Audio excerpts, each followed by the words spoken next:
នីតិរត់ចេញពីផ្ទះពុកម៉ែបងប្អូនអរគ្នាមកកថាមានចានមានឆ្នាំងចឹងណាមើលមុខអ្នកកាន់ចានកាន់ឆ្នាំងរត់ទៅហើយ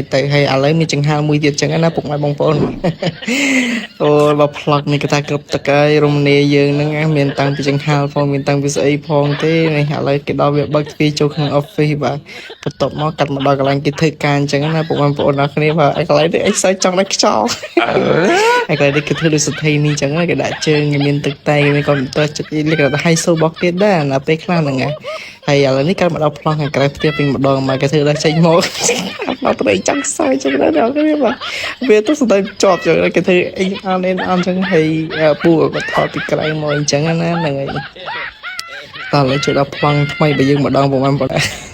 អាប្លង់ highlight ក្បាលវីដេអូមិញណាមានចាលមានចង្ហាល់មានកស៊ីវមានកខ្វៃអានេះដូចគេឡើងគេឲ្យទៅយាមព្រំដែនដល់មិនទេឬចាំក្នុងទៅយាមព្រំដែនមិនមែនមករំលាហ្នឹងហើយឥឡូវគេទៅការចាក់ចេញពីកន្លែងធ្វើការអញ្ចឹងណាហើយតបក៏គេអាប្លង់ទៅវល់ចេញចូលទៅហ្នឹងឯងគ្មានទៅណារួចទេមកកន្លែងហ្នឹងតបុកតក្រោយទៅមុខតក្រោយហ្នឹងហើយឥឡូវគេទៅការដល់ចូលមកទៅក៏គេទីការវិស្វកម្មនៅក្នុង office ហ្នឹងអញ្ចឹងណាហើយមកគេបើកទ្វារចូលមកណាចាំមើលគេបើកទ្វារក្រាក់គេលុបហើយគេទាញចង្ហាល់ចូលកន្លែងហ្នឹងគឺទៅសម្ដែងអត់ជាប់ទេបាទសុចទៅ director សុចទាំងទូហ្នឹងឯងបាទអានេះប្លង់ទី2ហ្នឹងឯងគេទៅការដល់ការចង្ហាល់ត្រឹមត្រូវអញ្ចឹងណាហើយប្លង់តោះ stop ហ្នឹងដូចស្អីវាលុយពេក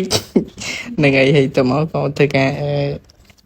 ចូលស៊ីនទី2យើងម្ដងមកគេថាដើរទៅតំណែងហ្នឹងធ្វើស្អីទេហ្នឹងហើយបន្ទាប់មកហ្នឹងក៏កាត់សាច់ពីខ្សែទៀតអូកវ៉ាប៉ាប់ធំប្រដែរហ្នឹងហើយអ្នកគ្នាបាទហើយឥឡូវនេះគឺយើងធ្វើការសម្ភាសតួយើងតើ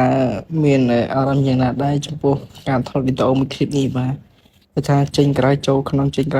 មានប្រព័ន្ធរត់ចេញពីផ្ទះផងស្អីផងទេហ្នឹងអ្នកគ្នាអាចទៅមើលវីដេអូពេញនៅលើ page របស់ក្អាតបានអញ្ចឹងណា page របស់ក្អាតគេមានវីដេអូពេញអញ្ចឹងទៅអ្នកទាំងអស់គ្នាហើយខ្ញុំគឺជាវីដេអូ behind the scene ទេហ្នឹងហើយយកមកកាត់ដើម្បីជិះជូនដល់ការពុកម៉ែបងប្អូនទាំងអស់គ្នាបាទនេះពុកម៉ែបងប្អូនគ្នាប្លង់គេធ្វើសថេនេះគេធ្វើលក្ខណៈដូចគេសំណុកស្រុកស្រួលអញ្ចឹងណាហ្នឹងហើយគេសុទ្ធតែដាក់កុំព្យូទ័រលើផ្លូវអញ្ចឹងទៅអើយគ្រប់សពបែបយ៉ាងតែម្ដងនេះ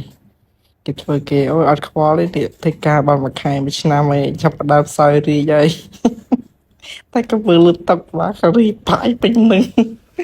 ណែពុកម៉ែបងប្អូនអរគ្នាបាទវីដេអូរបស់ខ្ញុំក៏មានតែប៉ុណ្្នឹងឯងបាទហ្នឹងហើយកុំភ្លេចទៅទស្សនាវីដេអូពេញនៅលើ page របស់ក្អាត់ទាំងអស់គ្នាបាទក្អាត់ digital ហ្នឹងណា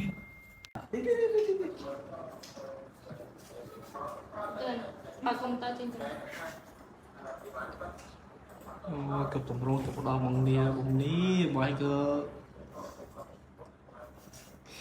អានេះគេហៅថានារីជោគជ័យក្នុងវិស័យការងារបងប្អូនទាំងអស់គ្នាបាទ